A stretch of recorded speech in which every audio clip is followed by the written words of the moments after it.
তো hey guys, welcome to all. তো আজকে আমাদের টপিক থাকবে ডাবল এন্ট্রি সিস্টেম।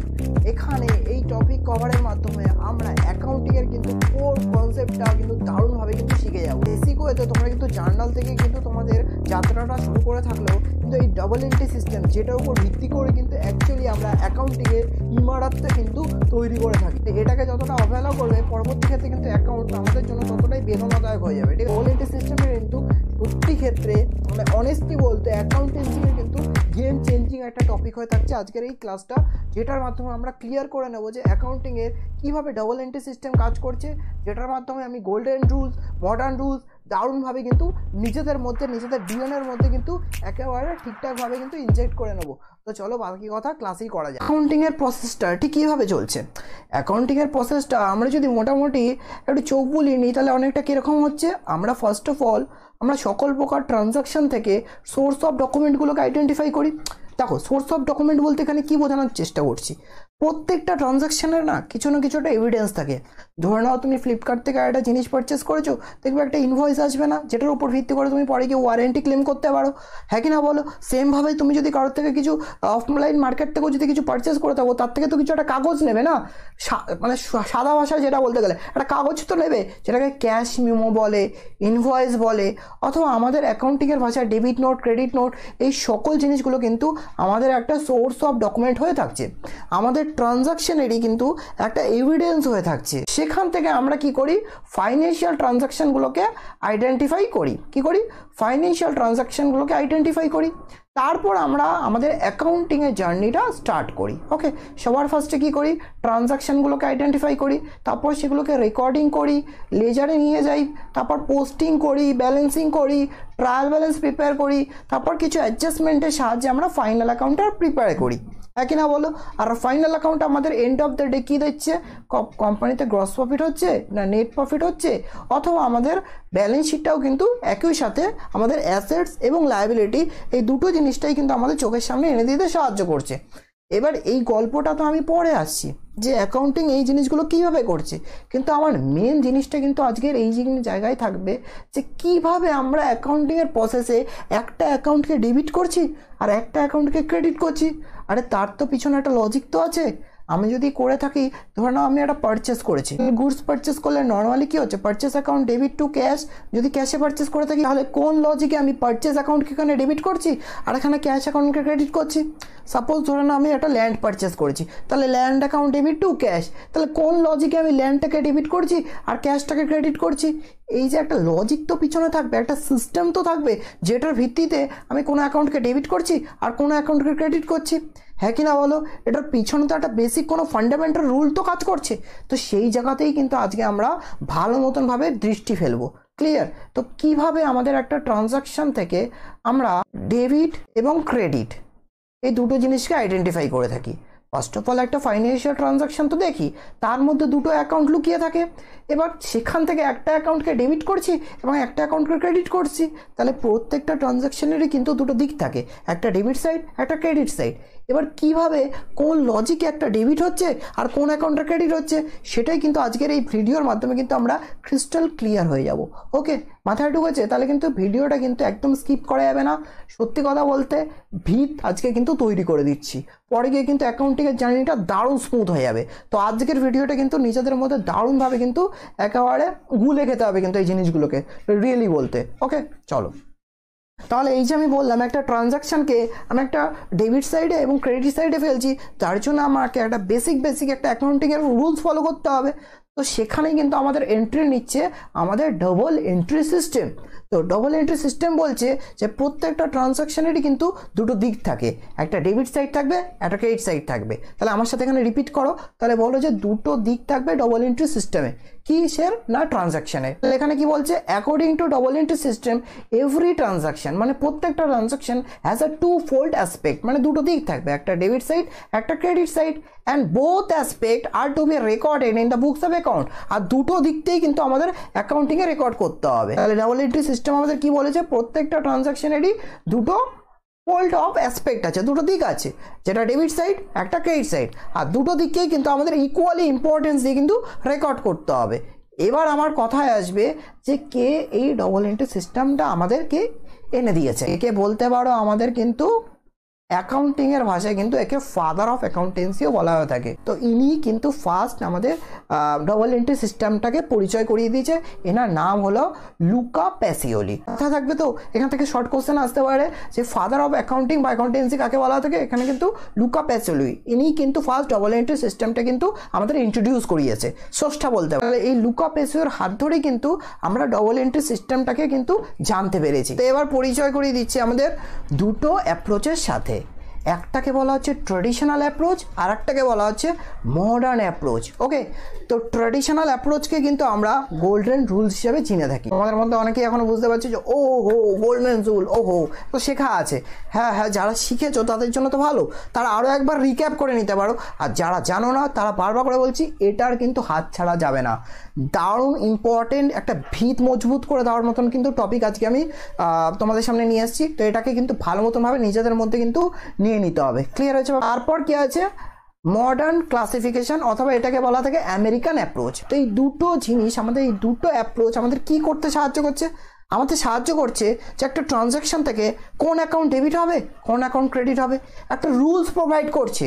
একটা রুলস প্রোভাইড করছে যেটার মাধ্যমে আমরা বুঝে যাব এই ট্রানজ্যাকশনের এই অ্যাকাউন্টটা ডেবিট হচ্ছে আর এই অ্যাকাউন্টটা ক্রেডিট হবে। চলো ফার্স্টে আমরা কভার করব ট্র্যাডিশনাল অ্যাপ্রোচ, যেটাকে আমরা কি নামে চিনি, গোল্ডেন রুলস হিসাবেও কিন্তু চিনি। তো ফার্স্টে গোল্ডেন রুলস হিসাবে আমাদের যেটাকে বলা থাকে গোল্ডেন, আমি লিখে রাখছি অনেকে কনফিউশন যেন না হয়ে থাকে, এটা কি আমাদের গোল্ডেন রুলস বলা হয়। বলা থাকে ট্র্যাডিশনাল ক্লাসিফিকেশন অথবা ব্রিটিশ অ্যাপ্রোচ। গোল্ডেন রুলস অনুযায়ী কিন্তু আমাদের দুটো পার্টে ভাঙানো হচ্ছে, একটা পার্সোনাল অ্যাকাউন্ট, একটা ইমপার্সোনাল অ্যাকাউন্ট। ঠিক আছে, আবার ইমপার্সোনালকে দু পার্টে ভাঙানো হচ্ছে, একটা রিয়েল অ্যাকাউন্ট, একটা হলো নমিনাল অ্যাকাউন্ট। তাহলে মোটামুটি ক্ষেত্রে এখানে তিনটে অ্যাকাউন্ট থাকে। ফার্স্ট হলো পার্সোনাল অ্যাকাউন্ট, সেকেন্ড হলো রিয়েল অ্যাকাউন্ট, আর থার্ডে হলো আমার নমিনাল অ্যাকাউন্ট। তাহলে কি বললাম, ফার্স্টে হলো পার্সোনাল অ্যাকাউন্ট, তারপর ইমপার্সোনাল অ্যাকাউন্ট। ফার্দার ইমপার্সোনালকে দুটো ভাগে ভাঙানো হচ্ছে, একটা রিয়েল, একটা হলো নমিনাল। একটা একটা করে ইন্ডিভিজুয়াল ভাবে প্রত্যেকটা কিন্তু ওয়ার্ড আমরা এখানে ডিসক্রাইব করব, খুব খুঁটিয়ে খুঁটিয়ে এক্সপ্লেন করবো যে কি বলতে চাইছে এক একটা ওয়ার্ড। তারপর আমি প্রত্যেকটা রুলস আমি তোমাদের সামনে তুলে ধরবো। ক্লিয়ার? ওকে, ঠিক আছে। আর সেম হতে আমাদের মডার্ন ক্লাসিফিকেশন কি বলছে? মডার্ন ক্লাসিফিকেশন বলছে আমাদের ক্যাপিটাল, লায়াবিলিটি, এক্সপেন্সেস, অ্যাসেটস এবং রেভিনিউ, যেটা কিনা অ্যাকচুয়ালি এসছে আমাদের অ্যাকাউন্টিং ইকুয়েশন থেকে। Assets equals to capital plus liability. বিজনেসের কিন্তু এই ইকুয়েশনটা কিন্তু ফান্ডামেন্টাল ভাবে কিন্তু আমাদের লেগে থাকে। ফার্স্টে আমি ক্লিয়ার করার চেষ্টা করব যে ট্রেডিশনাল ক্লাসিফিকেশন কিভাবে কাজ করছে, আর এটার এক একটা অর্থ আমরা দারুণভাবে কিন্তু ক্লিয়ার করে নেব। সবার ফার্স্টে কি বললাম, ট্র্যাডিশনাল ক্লাসিফিকেশনের মধ্যে সবার ফার্স্টে কোন অ্যাকাউন্ট থাকছে আমাদের?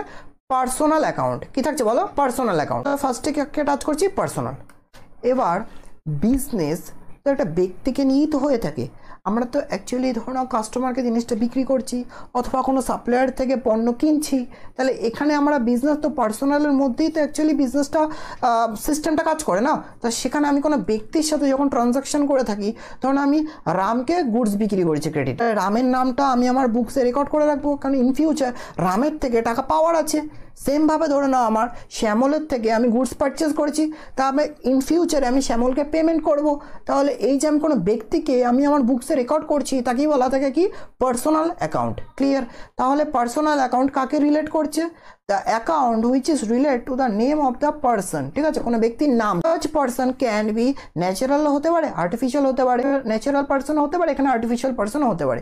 ফার্দার আমি এখানে কিন্তু ক্লিয়ার করেছি। ওকে, যে পার্সোনাল অ্যাকাউন্টকে কিন্তু ফার্দার তিনটে পার্টে ভাঙানো হয়েছে, একটা ন্যাচারাল, আর্টিফিশিয়াল আর একটা রিপ্রেজেন্টেটিভ পার্সোনাল অ্যাকাউন্ট। তাহলে ফার্স্টে কি বলছি? Natural person. ন্যাচারাল পার্সন বলতে রাম, শ্যাম, যদু, মধু, চিন্টু, মিন্টু, গুড্ডু, ঠিক আছে, এগুলো কি বলা হচ্ছে? ন্যাচারাল পার্সন, যারা কিন্তু রক্তে মাংসে একটা মানুষ। তাদের সাথে যদি আমি কোনো ডিলিং করে থাকি, কোনো ট্রানজাকশন করে থাকি, আর তাদের অ্যাকাউন্টটা যখন আমি আমার বুকসে রেকর্ড করছি, তখন সেটা হয়ে যাচ্ছে একটা ন্যাচারাল পার্সন। ক্লিয়ার? আর এবার আসছি আমার আর্টিফিশিয়াল পার্সন বলতে কি বোঝাচ্ছে? আর্টিফিশিয়াল পার্সন বলতে যারা কিনা ন্যাচারাল পার্সন না, ন্যাচারাল পার্সন না তাদের সাথে ডিলিং করছি, এটা আবার হতে পারে। তুমি কি বলছো? তাহলে একটা উদাহরণ দিয়ে অ্যাকচুয়ালি এন্টিটি কনসেপ্টটা মাথায় রেখে থাকো, অথবা যদি জেনে থাকো, আচ্ছা যদি না জেনে থাকো তাহলে আমি পরবর্তী ভিডিও এই সমস্ত কনসেপ্টগুলোকে ক্লিয়ার করিয়ে দেবো। ঠিক আছে, এন্টিটি কনসেপ্ট, প্রুডেন্স কনসেপ্ট, যেগুলো কিনা অ্যাকাউন্টিংয়ের ক্ষেত্রে একটা ফান্ডামেন্টাল একটা কয়েকটা কনসেপ্টের উপর ভিত্তি করে চলে। ঠিক আছে, এগুলো আমি পরে ক্লিয়ার করে দেবো। তো আপাতত বলছি একটা কনসেপ্ট আছে এন্টিটি কনসেপ্ট। যারা অ্যাকচুয়ালি কোম্পানিজ ল পড়েছো তাদের ক্ষেত্রে তো ডাইরেক্টলি লিঙ্ক হওয়ার কথা না। কোম্পানি যখন ইনকর্পোরেট হয়, মানে একটা বিজনেস যখন কোম্পানি আন্ডারে ইনকর্পোরেট হয় তখন একটা সেপারেট লিগ্যাল এন্টিটি হয়ে যায়। বিজনেসটা যে বিজনেসটা স্টার্ট করেছে তার থেকে একটা সেপারেট ব্যক্তি হয়ে যায়। এন্টিটি কনসেপ্টও তাই বলছে যে বিজনেসটা একটা আর্টিফিশিয়াল পার্সন হয়ে যায়, যে তৈরি করেছে সে একটা আলাদা ব্যক্তি হয়ে যায়, এর আইডেন্টিফিকেশন আলাদা, এর আইডেন্টিফিকেশন আলাদা। এটা কি বলতে এন্টিটি কনসেপ্ট। তাহলে এখানে ধরে নিচ্ছি আমার একটা টাটা কোম্পানি, তাহলে টাটা লিমিটেড একটা কিন্তু আর্টিফিশিয়াল পার্সন, কারণ তার একটা নির্দিষ্ট পরিচয় আছে, বিজনেসে কোম্পানি ট্রানজাকশন করছে, তাহলে এখানে টাটা কিন্তু একটা আর্টিফিশিয়াল পার্সন। এটাই হলো এন্টিটি কনসেপ্টের মেন বিষয়বস্তু। তাহলে এখানে কিন্তু টাটা একটা আর্টিফিশিয়াল পার্সন যেহেতু, তাই টাটার নামটা অথবা তোমার কোনো এই ধরনের কোনো কোম্পানির সাথে যখন আমি ডিলিং করছি তখন সেই ব্যক্তিটা আমার কাছে হয়ে যাচ্ছে একটা আর্টিফিশিয়াল পার্সন, যেমন কি রিলায়েন্স লিমিটেড, মাথায় ঢুকে ব্যাপারটা। তাহলে তারপর কি আসছে আমাদের রিপ্রেজেন্টেটিভ পার্সোনাল অ্যাকাউন্ট। কোনো গ্রুপ অফ পার্সনকে আমার যদি ভবিষ্যতে টাকা দেওয়ার থাকে অথবা নেওয়ার থাকে, কোনো গ্রুপ অফ পার্সন হতে পারে আউটস্ট্যান্ডিং স্যালারি হয়ে রয়েছে, আমার স্যালারি যদি আমি অ্যাকাউন্ট পেমেন্ট করে দিই তাহলে সেটা হয়ে যাচ্ছে এক্সপেন্সেস। যদি এখন প্রেজেন্টে পেমেন্ট করে দিই তাহলে স্যালারিটা এক্সপেন্সেস। এবার যদি স্যালারিটা আমি আউটস্ট্যান্ডিং আকারে রেখে দিই, মানে এখন ডিউ রয়েছে পরে গিয়ে দেবো, তাহলে ইন ফিউচার আমাকে স্যালারিটা ভবিষ্যতে পেমেন্ট করতে হবে না, তাহলে সেটাই হয়ে যাচ্ছে আমার জন্য কিন্তু একটা রিপ্রেজেন্টেটিভ পার্সোনাল অ্যাকাউন্ট। মাথায় ঢুকে যাওয়ারটা পার্সোনাল অ্যাকাউন্টের রুলস কি বলছে আমাদের, debit all the receiver, credit all the giver. Receiver বলতে কি বোঝাচ্ছে, ভবিষ্যতে যার থেকে কিছু পাওয়ার আছে তাকে বলা থেকে রিসিভার আছে, মানে রিসিভ করার আছে। দ্যাটস মিন আমার থেকে ধরে নাও আমার বাকিতে মাল কিনেছিল, পণ্য কিনেছিল, তাহলে পরবর্তী ক্ষেত্রে ওর থেকে আমার টাকা কি আছে, ইন ফিউচার টাকা রিসিভ করা আছে, দ্যাটস মিন রিসিভার। তাহলে রিসিভার অলওয়েজ ডেবিট, কি বলছে, রিসিভার অলওয়েজ ডেবিট, ক্লিয়ার। আর গিভার যাতে ইন ফিউচার আমাকে কিছু টাকা দেওয়ার আছে কাউকে। পার্সোনাল অ্যাকাউন্টের রুলসটা আরেকবার ক্লিয়ার করে দিচ্ছি, giver always credit, receiver always debit. কারোর থেকে যদি ইন ফিউচার আমার টাকা নেওয়ার থাকে তাকে রিসিভার বলে, তাকে অলওয়েজ ডেবিট করব। আর যদি ইন ফিউচার কাউকে আমাকে পেমেন্ট করার থাকে তাকে গিভার বলবো, তাকে ক্রেডিট করব। মাথায় ঢুকেছে ব্যাপারটা, একদম পরিষ্কার। এটা হলো পার্সোনাল অ্যাকাউন্টের রুলস। এরপর আসছে আমাদের ইমপার্সোনাল। ইমপার্সোনালের মধ্যে আবার বলেছি দুটো অ্যাকাউন্ট আছে, একটা রিয়াল একটা নমিনাল। অ্যাকচুয়ালি তোমাদের তিনভাবেই শেখায়, পার্সোনাল, রিয়াল আর নমিনাল। আমি বলছি ইমপার্সোনাল আন্ডারে কিন্তু এই দুটো ভাগে হয়ে থাকে, তাই আমি শেখানোটা একটু কমপ্লিট করাচ্ছি। অ্যাকচুয়ালি তিনটেই থাকে, একটা nominal, personal, real, clear. Actually real আর নমিনাল এটা কিন্তু ইমপার্সোনালের আন্ডারেই থাকে, ওকে। তাই জন্য আমি পরিষ্কার করে চিত্রটা তোমাদের সামনে তুলে ধরেছি যে ইমপার্সোনালটা কিন্তু রিয়াল এবং নমিনালকে নিয়ে হয়ে থাকে। ইমপার্সোনাল অ্যাকাউন্ট, ইমপার্সোনাল আন্ডারে কাকে কভার করছি, রিয়াল অ্যাকাউন্টকে। রিয়াল অ্যাকাউন্ট কিন্তু বিজনেসে অ্যাসেটসকে নিয়ে হয়ে থাকে, কারেন্ট অ্যাসেটস অথবা ফিক্সড অ্যাসেটস, এই দুটোকে নিয়ে কিন্তু আমাদের কি অ্যাকাউন্ট হচ্ছে, রিয়াল অ্যাকাউন্ট। অ্যাসেটস বলতে কি বোঝাচ্ছে, ধরে নাও আমার ল্যান্ড, বিল্ডিং, ইনভেস্টমেন্ট, আমার ক্ষেত্রে স্টক, আমার ক্যাশ, ব্যাংক, এই সকল জিনিস কিন্তু আমার কাছে একটা অ্যাসেটস, ঠিক আছে। এই সকল জিনিস আমার কাছে যেহেতু অ্যাসেটস, তাহলে এদেরও একটা রুলস আমাকে থাকতে হবে, কারণ বিজনেসে এদের নিয়েও তো ট্রানজাকশন হয়ে থাকে। আমি ল্যান্ড কিনতে পারি অথবা ল্যান্ড বিক্রি করতে পারি, অথবা আমি ফার্নিচার কিনতে পারি, ফার্নিচার সেল করতে পারি, অথবা আমি সাপোজ ধরে নাও আমি আমার মেশিন ইনস্টল করতে পারি, প্ল্যান্ট ইনস্টল করতে পারি, তাহলে সেগুলোর তো একটা ট্রানজাকশনেরও কিন্তু একটা রুলস তো থাকা উচিত, হ্যাঁ কি না বলো। তাহলে এখানে কি করছি আমি, তাহলে ফার্স্টে বললাম রিয়েল অ্যাকাউন্ট কাকে টাচ করছে, সবসময় মাথায় রাখবে অ্যাসেটসকে, ঠিক আছে। তাহলে রিয়েল অ্যাকাউন্ট মানেই হলো অ্যাসেটস, ফিক্সড এবং কারেন্ট, ক্লিয়ার। তাহলে কি বলছে আমাদের, বলছে যে রুলস কি বলছে, what comes in always debit, what goes out always credit. তাহলে এখানে একটু ক্লিয়ার করে বোঝানোর চেষ্টা করছে। কামস ইন বলতে এখানে বোঝানোর চেষ্টা করছে যে আমাদের কাছে বিজনেসে আসাটা, ইনক্রিজ হওয়াটা, মানে যদি অ্যাসেটস কামস ইন হয় মানে ইনক্রিজ হচ্ছে। আমি যদি কোনো কিছু ল্যান্ড পারচেস করি তাহলে ল্যান্ডটা আমার বিজনেস আসছে, তাহলে আমার বিজনেসে ল্যান্ডটা বাড়ছে, দ্যাটস মিন এখানে যদি কামস ইন হয় তাহলে কি হবে, ডেবিট, ক্লিয়ার। তাহলে কামস ইন তোমরা লিখে নিতে পারো, এখানে ইনক্রিজকে বোঝানোর চেষ্টা করছে, প্লাস বিজনেসে বৃদ্ধি পাওয়াটা। আর সেম ভাবে যদি বিজনেস থেকে গোজ আউট হয়ে যায় মানে চলে যায়, ধরো নাও আমি ফার্নিচার বিক্রি করে দিয়েছি, ল্যান্ড একটা ছিল যেটাকে বিজনেসে ইউজ করতাম, এখন আর মনে হচ্ছে ইউজ লাগবে না, বেচে দিয়েছি, তাহলে কি গোজ আউট। তাহলে গোজ আউট হয়ে গেলে অলওয়েজ কি করব, সেই অ্যাকাউন্টটাকে ক্রেডিট করব, মানে কি বোঝাচ্ছে, বিজনেস থেকে চলে যাওয়ার, ডিক্রিজ। তাহলে এখানে কিন্তু ট্যাঞ্জিবল হোক অথবা ইনট্যাঞ্জিবল হোক, দুটোকেই কিন্তু রিয়েল অ্যাকাউন্ট কভার করছে। ট্যাঞ্জিবল বলতে কি বোঝাচ্ছে, যেগুলোকে রিয়েলি টাচ করা যায়, মানে ফিজিক্যালি টাচ করা যায়, ওকে, ঠিক আছে, মানে চোখে দেখা যায়, ফিজিক্যালি টাচ করা যায়। এক্সাম্পল যেমন ল্যান্ড, বিল্ডিং, ফার্নিচার, প্ল্যান্ট, এগুলোকে ফিজিক্যালি আমি টাচ করতে পারি, তো এটাকে বলা থাকে ট্যাঞ্জিবল। আর ইনট্যাঞ্জিবল বলতে যেগুলোকে আমরা চোখেও দেখতে পারি না, আবার টাচও করা যায় না, হ্যাঁ, চোখে দেখতে পারি না, টাচ করতে পারি না, এরকম কোনো অ্যাসেটস আছে নাকি? হ্যাঁ আছে। দেখো যেমন কি গুডউইল, ঠিক আছে, প্যাটেন্ট হতে পারে। গুডউইল মানে হলো আমার বিজনেসের সুনাম, ব্র্যান্ড। আমি একটা সময় ইনভেস্ট করে 10 বছর 20 বছর ধরে ইনভেস্ট করে একটা সময় দিয়ে আমি বিজনেসটাকে গ্রো করেছি না, তাহলে আমার বিজনেসে একটা গুডউইল ডেভেলপ হবে না, যেটার মাধ্যমে আমি বিজনেসে অন্যদের থেকে বেশি সেল করবো, হ্যাঁ কি না বলো? তাহলে এই যে একটা গুডউইল জেনারেট করছি, সেটা কিন্তু আমার বিজনেসের জন্য একটা ইনট্যাঞ্জিবল অ্যাসেটস হয়ে থাকবে। মাথায় রেখেছো ব্যাপারটা, যেটা সময়ের মাধ্যমে জেনারেট হয়। পরে গিয়ে আমি শেখাবো গুডউইল অ্যাকচুয়ালি দু প্রকার হয়ে থাকে, ইনহ্যারেন্ট গুডউইল আর একটা পারচেজ গুডউইল, এগুলো পরে শেখাবো, এখানে বোঝাবো না। জাস্ট বলছি গুডউইল হলো একটা ইনট্যাঞ্জিবল অ্যাসেটস। মাথায় রেখেছো ব্যাপারটা, ঠিক আছে। দেন আসছে কি ব্র্যান্ড হতে পারে, ট্রেডমার্ক হতে পারে, কপিরাইট, এই সমস্ত জিনিস কিন্তু এক একটা ইনট্যাঞ্জিবল ফরম্যাটে থাকে, ঠিক আছে, যেগুলোকে টাচ করা যায় না, কিন্তু বিজনেসে কিন্তু এগুলো একটা অ্যাসেটস। ওকে, তো রুলস কি থাকছে অলরেডি বুঝিয়ে দিয়েছি। নমিনাল আমাদের দুটো জিনিসকে টাচ করছে, একটা হলো ইনকাম আর একটা হলো এক্সপেন্সেস। মাথায় ঢুকেছে? তাহলে নমিনাল অ্যাকাউন্ট কি রুলস বলছে আগে দেখে নি। আমাদের বলছে অল এক্সপেন্সেস আর ডেবিটেড। অল এক্সপেন্সেস, বিজনেসে যা এক্সপেন্সেস করবে ডেবিট করবে। ধরো নাও স্যালারি পেইড করছিস, তাহলে স্যালারিকে ডেবিট করবো। ধরো নাও ওজেস পেইড করছি, ওজেসকে ডেবিট করবো।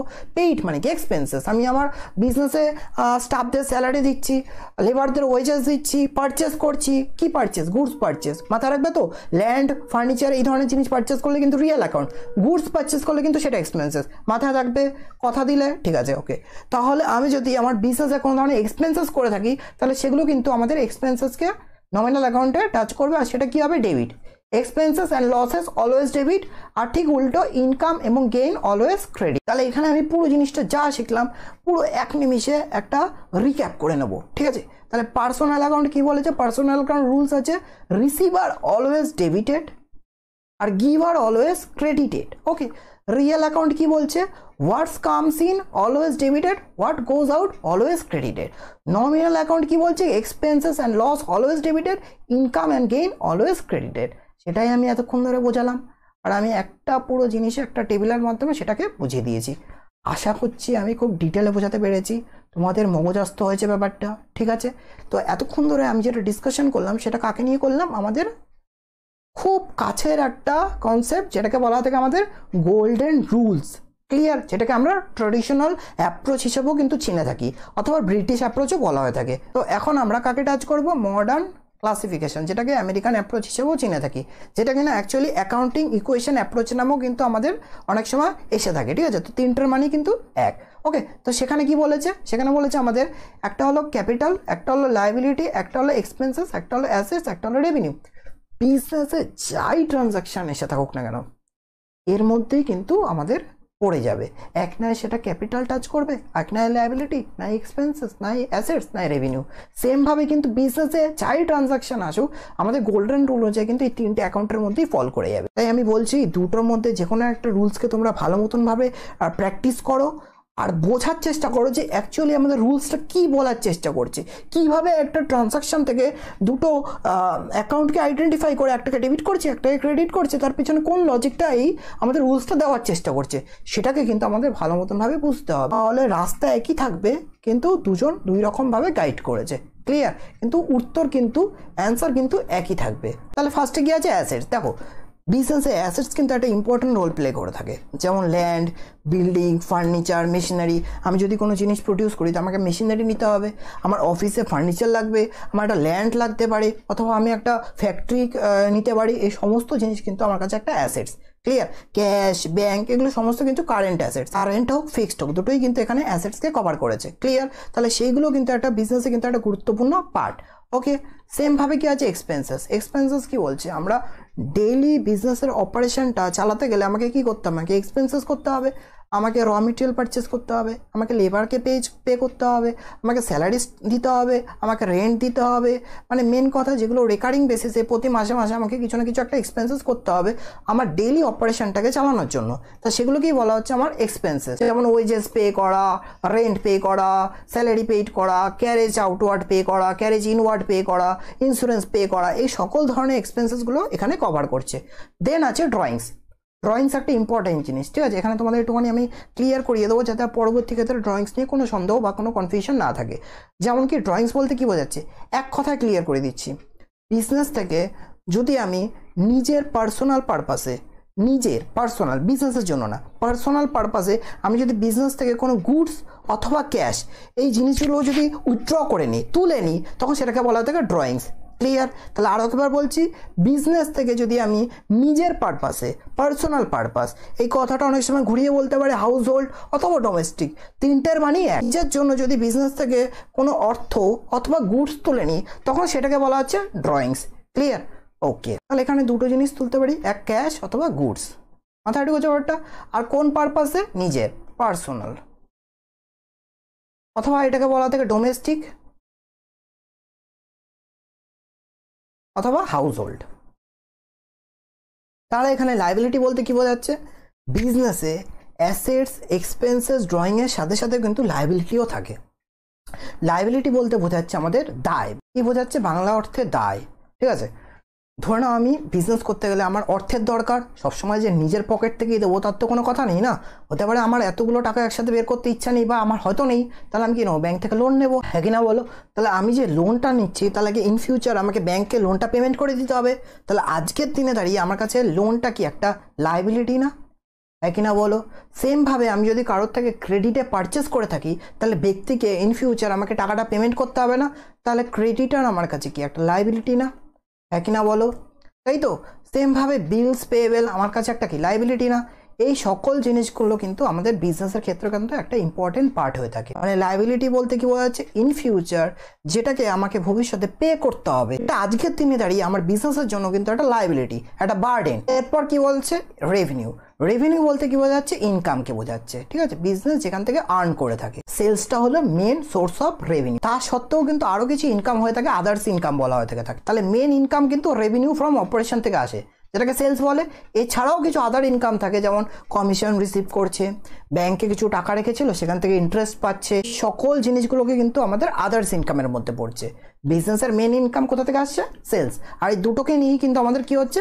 রেভিনিউ। দেন কি আছে? ক্যাপিটাল। তাহলে বিজনেসে আমি যেই টাকাটা অথবা যেই জিনিস নিয়ে আমি আমার বিজনেসটা স্টার্ট করছি, সেটাই কিন্তু আমাদের বিজনেসের ক্ষেত্রে ক্যাপিটাল। তাহলে ধরে নাও আমি ল্যান্ড, ক্যাশ, ব্যাংক, এই সকল জিনিস নিয়ে আমি আমার বিজনেসটা শুরু করছি, তাহলে এই সকল জিনিসগুলোর সমষ্টিগত রূপ কিন্তু আমার বিজনেসের একটা ক্যাপিটাল। সাপোজ ধরে নিচ্ছি, আমরা একটা এক্সাম্পল নিচ্ছি, ধরে নাও আমি 500 প্লাস 6000 টাকা ব্যাংকে আর প্লাস কিছু 10,000 টাকার ফার্নিচার নিয়ে আমি আমার বিজনেস স্টার্ট করছি। তাহলে এই সকল জিনিস টোটালটাই কিন্তু আমার কাছে কি হচ্ছে? একটা বলো 16,500 কিন্তু আমার কাছে একটা বিজনেসের ক্যাপিটাল হয়ে যাচ্ছে। তাহলে যেটা নিয়ে আমি আমার বিজনেস স্টার্ট করছি বা ইন্ট্রোডিউস করছি বা কমেন্স করছি, এইটাকেই বলা হচ্ছে আমাদের বিজনেসে ক্যাপিটাল। ক্লিয়ার? কমেন্স বলতে স্টার্ট বোঝাচ্ছে, আর ইন্ট্রোডিউস মানে কি বিজনেসে নিয়ে আসছি।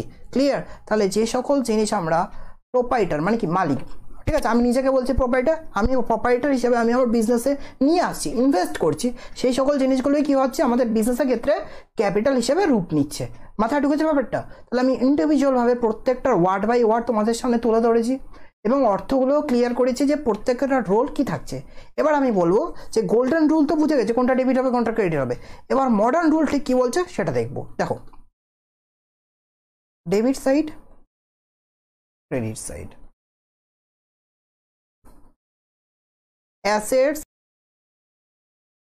অ্যাসেটস, এক্সপেন্সেস অথবা এটাকে এক্সপেন্ডিচারও বলে। ঠিক আছে? তারপর ড্রয়িংস। আর এই সাইডে কি থাকছে? অ্যাসেটস এর উল্টো লাইবিলিটি,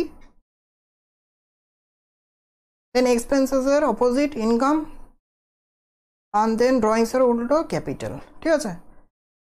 এবার দেখো, বিজনেসে অ্যাসেটস, এক্সপেন্সেস অথবা ড্রয়িংস, ঠিক আছে, এই তিনটে যদি বিজনেসে ইনক্রিজ খায়, কি খায়? ইনক্রিজ খায়, তাহলে অলওয়েজ কি হবে? সেটা কি হবে? ডেবিট। তাহলে বিজনেসে যদি এই তিনটে ইনক্রিজ খায়, অ্যাসেটস, এক্সপেন্সেস, ড্রয়িংস, বিজনেসে যদি বাড়ে মানে আসে, তাহলে কি খাচ্ছে? সেটা ডেবিট হবে। আর সেম ভাবে যদি এই তিনটে জিনিস বিজনেস থেকে ডিক্রিজ খায়, তখন কি হয়ে যাচ্ছে? ক্রেডিট। আর যেহেতু এরা বাড়লে ডেবিট হয়, তাই এদের ব্যালেন্স অলওয়েজ ডেবিট থাকবে। ক্লিয়ার? মাথায় ঢুকেছে? যেমন একটা এক্সাম্পলের মাধ্যমে আমি বোঝানোর চেষ্টা করছি। ধরো নাও অ্যাসেটস, রুলস কি বললাম? অ্যাসেটস, এক্সপেন্সেস আর ড্রয়িংস, এই তিনটে যদি বিজনেসের ক্ষেত্রে বাড়ে মানে ইনক্রিজ খায়, তাহলে কি হচ্ছে? ডেবিট। আর বিজনেস থেকে যদি ডিক্রিজ খায়, তাহলে কি হচ্ছে? ক্রেডিট। এটা ফান্ডামেন্টাল রুলস। এবার আমাকে কি বলছি? আমি একটা এক্সাম্পল নিচ্ছি। সাপোজ ধরো না আমি একটা ল্যান্ড পারচেস করেছি, ঠিক আছে। তাহলে আমার ল্যান্ড পারচেস করেছি, যেহেতু ল্যান্ড আমার বিজনেসে এসছে না, তাহলে এসছে মানে ইনক্রিজ খেয়েছে না, তাহলে ল্যান্ডকে কি করতে হবে? ডেবিট। কারণ কি বললাম? অ্যাসেটস, এক্সপেন্সেস, ড্রয়িংস, এই তিনটেই যদি বিজনেসে ইনক্রিজ খায় তাহলে কি করব? ডেবিট। আর সেম ভাবে যদি বিজনেসটাকে চলে যায় অথবা ডিক্রিজ খায় তাহলে কি হচ্ছে? ক্রেডিট।